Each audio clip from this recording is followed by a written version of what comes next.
Market Movers pekan keempat bulan Agustus 2020. Pekan ini, para pelaku pasar masih mencari indikasi pemulihan ekonomi di tengah kondisi pandemi. Indikasi pemulihan bisa mendorong penguatan aset-aset beresiko dan nilai tukar yang bersangkutan. Pelaku pasar juga masih menantikan kelanjutan negosiasi paket stimulus kedua Amerika Serikat antara dua partai yang berkuasa dan kesepakatan Brexit antara Inggris dan Uni Eropa. Tensi hubungan Amerika Serikat dan Tiongkok juga masih menjadi faktor penggerak harga. Senin, 24 Agustus. Data penjualan retail Selandia Baru kuartal kedua akan menjadi data penting pertama di awal perdagangan pekan ini. Jika datanya dirilis lebih baik dari estimasi, ini berpotensi menopang kenaikan NZD USD. Selanjutnya di malam hari, tepat pukul 20 waktu Indonesia Barat, perhatian pasar akan tertuju ke perilisan data Leading Index Tiongkok yang dirilis oleh The Conference Board. Leading Index merupakan gabungan dari beberapa indeks yang menunjukkan kesehatan ekonomi suatu negara. Jika data tersebut dirilis lebih baik dari estimasi, ini berpeluang menguatkan nilai tukar dolar Australia sebagai rekan dagang Tiongkok.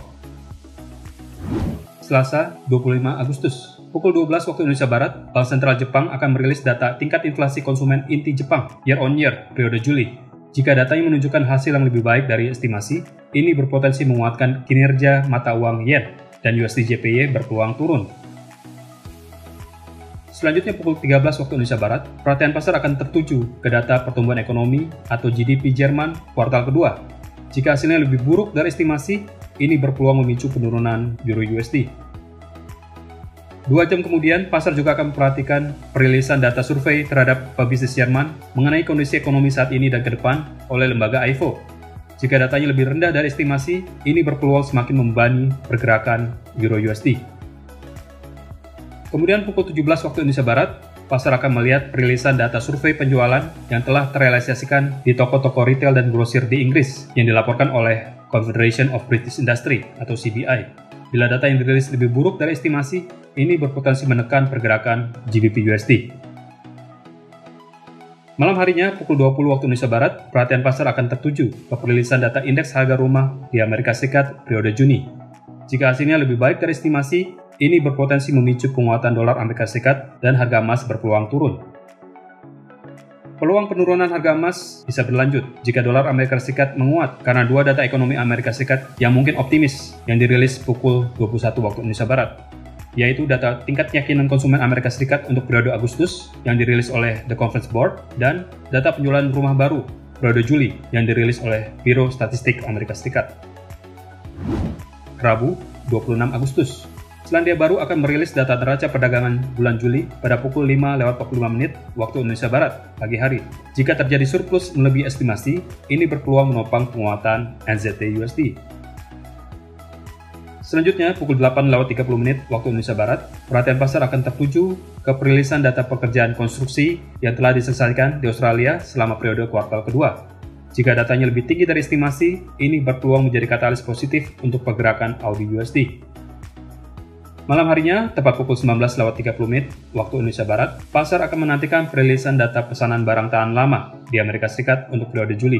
Barang tahan lama ini adalah barang konsumsi yang durasi penggunaannya cukup lama seperti alat elektronik, alat rumah tangga, otomotif, dan lain-lain. Jika data menunjukkan hasil yang lebih rendah dari estimasi, ini berpotensi menjadi penekan pergerakan dolar Amerika Serikat dan harga emas berpotensi menguat.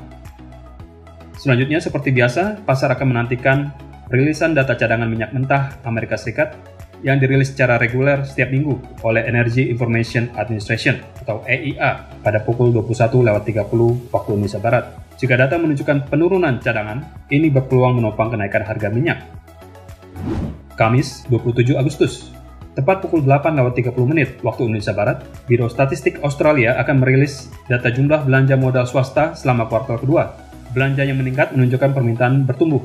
Jika datanya lebih baik dari estimasi, ini berpeluang memicu penguatan AUD USD. Kemudian pukul 12:45 waktu Indonesia Barat, pasar akan melihat perilisan data pertumbuhan ekonomi atau GDP Swiss untuk periode kuartal kedua. Jika datanya lebih baik dari estimasi, ini berpotensi memicu penguatan Swiss franc atau USD Swiss berpotensi bergerak turun. Malam harinya, tepat pukul 19:30 waktu Indonesia Barat, pasar akan menantikan perilisan data ekonomi dari Kanada dan Amerika Serikat. Dari Kanada akan dirilis data neraca berjalan untuk periode kuartal kedua. Jika datanya lebih baik dari estimasi atau bahkan surplus, ini berpotensi memicu penurunan USD CAD karena penguatan dolar Kanada. Sementara dari Amerika Serikat akan dirilis data pertumbuhan ekonomi atau GDP kuartal kedua dan klaim tunjangan pengangguran mingguan. Jika kedua data dirilis lebih buruk dari estimasi, ini berpeluang memicu pelemahan dolar Amerika Serikat dan harga emas berpotensi menguat. Kenaikan harga emas berpotensi semakin solid jika perilisan data penjualan rumah yang tertunda atau pending home sales yang dirilis pukul 21 waktu Indonesia Barat hasilnya juga lebih buruk dari ekspektasi pasar. Jumat, 28 Agustus. Data inflasi konsumen di wilayah Tokyo yang dilaporkan oleh Biro Statistik Jepang pukul 6.30 waktu Indonesia Barat akan menjadi katalis bagi pergerakan mata uang yen. Tokyo sebagai kota dengan populasi terpadat di Jepang bisa menjadi barometer ekonomi Jepang. Jika data dirilis di bawah ekspektasi, ini berpotensi memicu kenaikan USD/JPY karena mata uang yen melemah. Selanjutnya di siang hari, tepat pukul 13 waktu Indonesia Barat, pasar akan menantikan perilisan data survei konsumen Jerman terhadap kondisi ekonomi saat ini dan ke depan yang dilaporkan oleh lembaga GfK. Jika hasilnya lebih baik dari estimasi, ini berpeluang memicu kenaikan Euro-USD. Euro-USD berpeluang semakin menguat jika data inflasi konsumen dan pertumbuhan GDP Prancis yang dirilis pukul 13.45 waktu Indonesia Barat hasilnya lebih baik dari estimasi. Selanjutnya, pasar juga akan menantikan perilisan data indeks barometer ekonomi Swiss yang dilaporkan oleh lembaga riset ekonomi KOF pukul 14 waktu Indonesia Barat. Jika hasilnya lebih buruk dari estimasi, ini berpeluang memicu pelemahan Swiss franc atau USD Swiss berpotensi bergerak naik. Malam hari pukul 19.30 waktu Indonesia Barat, pasar akan mendapatkan perilisan data ekonomi dari Kanada dan Amerika Serikat. Dari Kanada akan dirilis data pertumbuhan GDP month-to-month periode Juni. Jika data dirilis lebih baik dari estimasi, ini bisa memicu penurunan USD CAD karena penguatan dolar Kanada. Sementara itu, dari Amerika Serikat akan dirilis 3 data penting, yaitu data indeks harga yang mengukur perubahan harga dari barang dan jasa di luar makanan dan energi yang dibeli oleh konsumen. Data ini bisa menjadi data indikator inflasi. Kemudian ada data belanja personal dan data neraca perdagangan yang semuanya untuk periode Juli. Jika data-data tersebut dirilis lebih buruk dari estimasi, ini berpeluang memicu pelemahan dolar Amerika Serikat dan harga emas berpotensi menguat. Selanjutnya, fokus pasar langsung tertuju ke data indeks yang mengukur tingkat kesehatan ekonomi di wilayah Chicago, Amerika Serikat yang dirilis pukul 20.45 waktu Indonesia Barat, serta laporan dari University of Michigan mengenai tingkat keyakinan konsumen terhadap perekonomian Amerika Serikat yang telah direvisi yang akan dirilis pukul 21 waktu Indonesia Barat. Jika kedua data tersebut dirilis lebih rendah dari estimasi, ini berpotensi mendorong penguatan harga emas. Berikut adalah jadwal market movers yang lebih lengkap untuk Anda perhatikan agar Anda tidak kehilangan kesempatan.